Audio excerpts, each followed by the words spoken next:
Hey, welcome. Today, we're going to dive into this really powerful idea from an ancient text, the idea of building a living temple.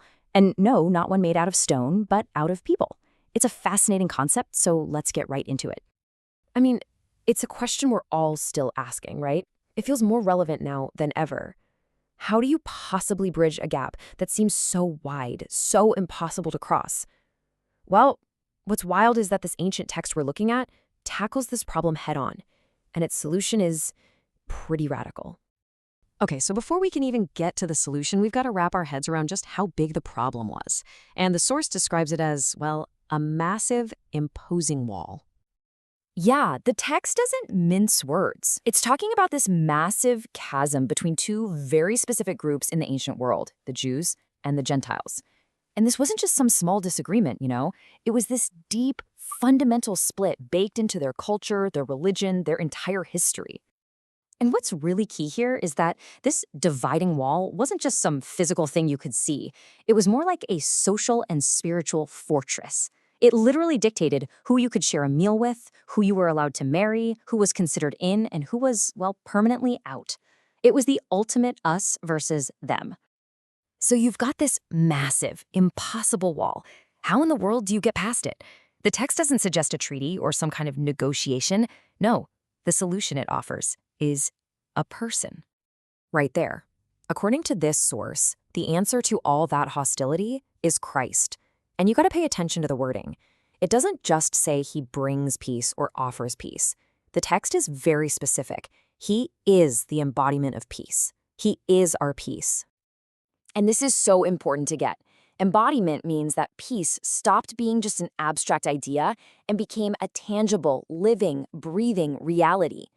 The argument here is that Christ, just by being who he was, didn't just put a door in the wall, he completely demolished it, making real peace possible. Now, tearing down a wall is one thing, but what do you build in its place? And the goal here, well, it wasn't just about cleaning up the mess. It was about creating something the world had never seen before. This is the crucial takeaway.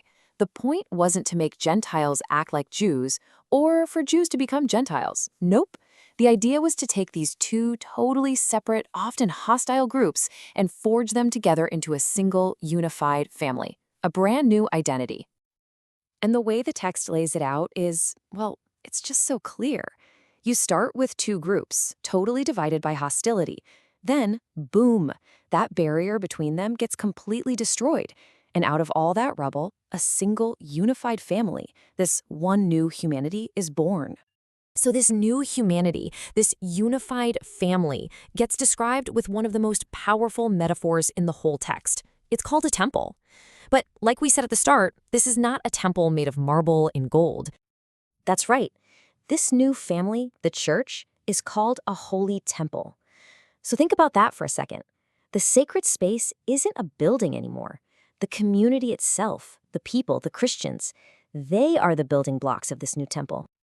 So let's break down how this living building is put together. The foundation? That's the teaching of the apostles and prophets. The structure itself? That's the church, all those different people now unified. But the single most important piece, the one holding it all together, is the cornerstone, Christ. Now, in ancient building, the cornerstone was everything. It was the first stone laid, and every other stone was aligned to it.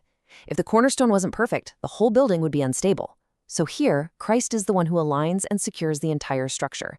And the whole point of it all, the purpose, to be a place where God's Spirit can live. And that's the end game.